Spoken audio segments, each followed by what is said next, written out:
Thank you. So I invited when the topic of family came up. Ralston reached out pretty much immediately as something resonated with him. So I'll have you fill in the beginning of the story. Yeah, I was adopted when I was 3 years old with my brother Kamar, who was adopted at 4 years old, 1 year older than me. I can remember before that time, just always being his shadow, following him around, looking up to him, making, every single decision he made, trying to copy him in every type of way, be it the same type of clothes or eating the same meal. Just really, I really looked up to him almost in every way growing into that period of my life, knowing that he was where I was once at in my life and no one else was. And so he could relate in that type of way and understand and feel where how I could feel. And so just having him in my life at that point meant everything. And and then we were adopted to amazing, loving, beautiful parents. Actually, one of them's Jamaican and one of them is French Canadian. So it kind of helps with at least just growing up. Sometimes a lot of people, it just wasn't a conversation. It just didn't need to happen. Sometimes when other people are adopted, and you can really tell quite quickly that they are adopted, but here it just kind of fit. But so yeah, growing up with them, it was difficult. It was really difficult, especially more for my brother, who had more memories and more things that he was dealing with because of the past.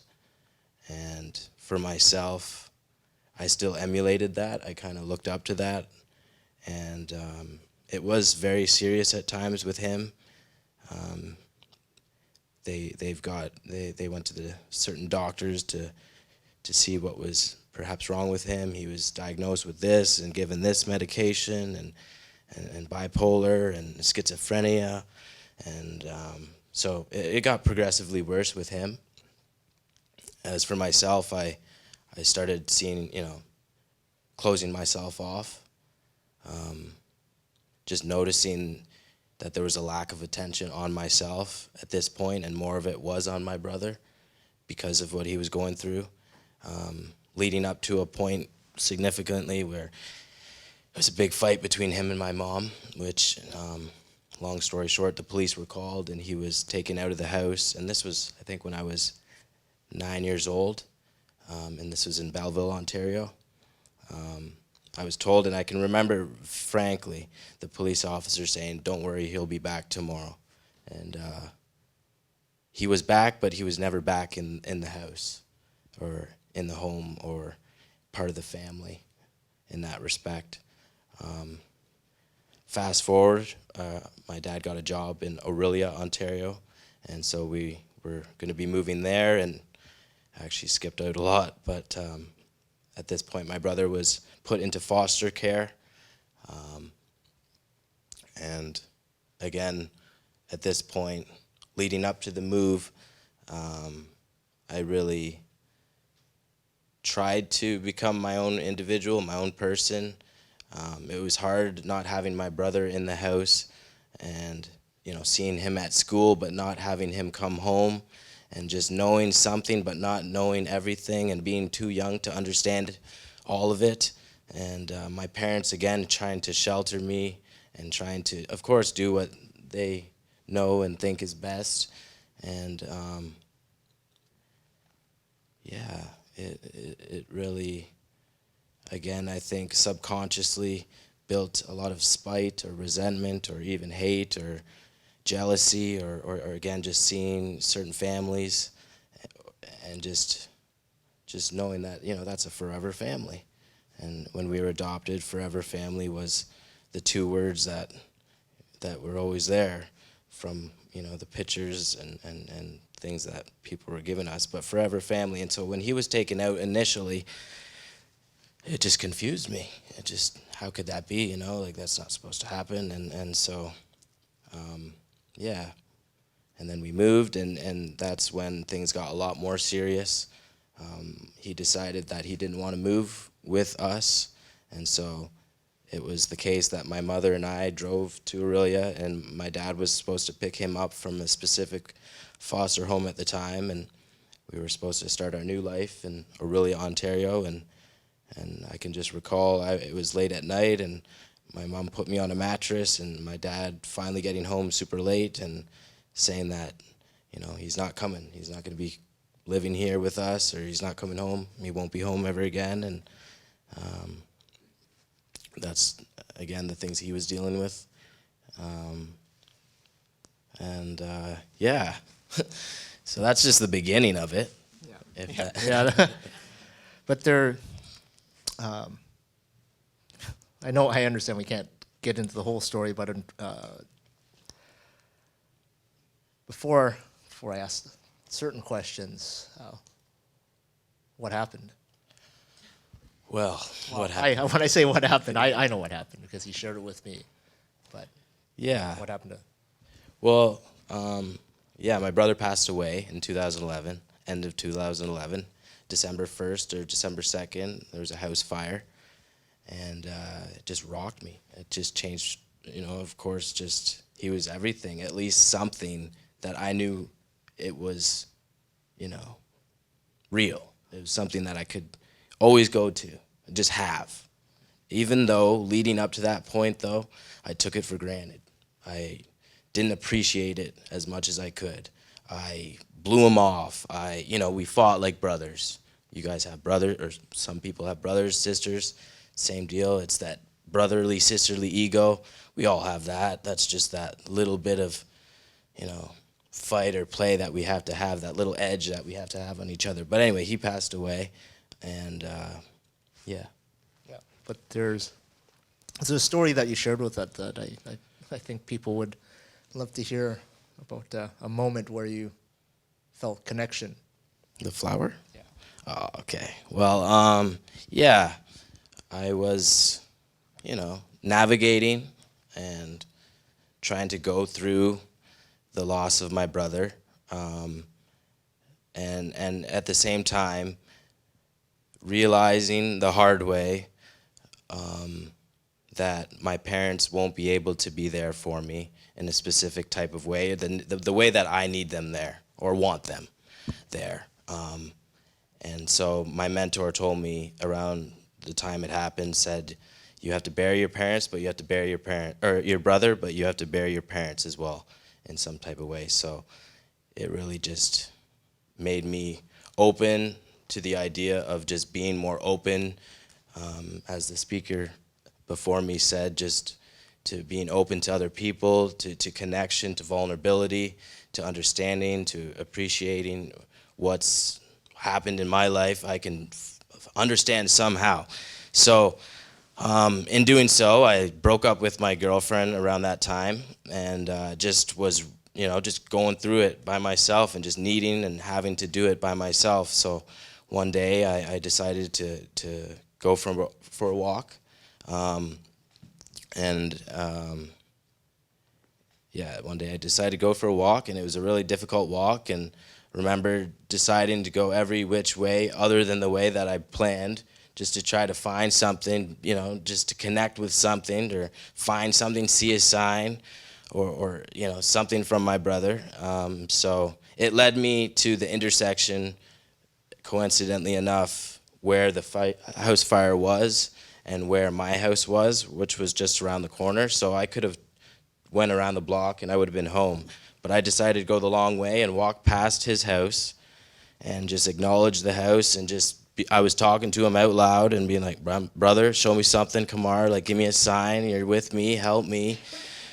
And as I'm walking up, and you know, I'm just really honed in. You can call it prayer, you can call it, you know, God, universe, whatever you like, however you translate, Allah, it doesn't matter. And so as I'm walking up to the house, I pull up, and there's one flower, just one rose, and it's growing in the middle of the lawn. of which where the house fire was. And so for me, that was enough. And I knew right then and there that this is a sign. This is like he's with me, and he's always going to be with me. And it changed the way I looked at life, my parents, myself, going forwards, my future, and who I want to be because of that. So, Thank you for sharing. And as we had conversations in preparation of your story on family, it's a bit of a pointed question, but it's the one that bubbles up. I want to hear your story. What was it about Kamar, that if you closed your eyes that you could see right now?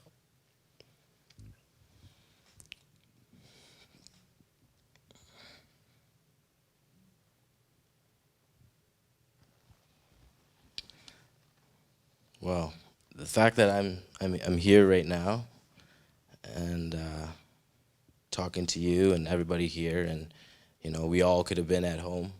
We're having hot chocolate, watching TV, football, whatever whatever's comfortable. But I think Kamar was a lyric. He sang. He did music, and we always talked about growing up how he was going to be the musician and I was going to be the actor, and would always just tell me in certain type of ways, maybe indirectly or directly, just how things are possible. And he just gave me purpose. He gave me a reason why and a reason why not. And, things that stick with me and I see are his smile. I feel his encouragement, whether it's, picking up change and just looking down and realizing one loonie is 1987, which is the year of his birth. And it's a good omen. It's a sign that, I'm here. I'm supposed to be here. And I'm still here. I'm going to be doing greater things. And it's his mission that, I chose to, I have to live on. There's only one of us now. Like there was, I think, two other brothers and one other sister. I've been in touch with the sister who, to each their own. She may have some issues of her own too, but I've really just took that as my mission, just to live his legacy and make it right. Yeah. So, as time passed on, and I've encountered loss. I felt loss, not to that level. But how did that shift you as you started letting go of elements and picking up new elements to replace it? Well, it took some time. It's still happening. It's a journey. It is a process. I think once you accept it and become part of it. But in the earlier on, through the help of loving people, being honest with myself, with those people,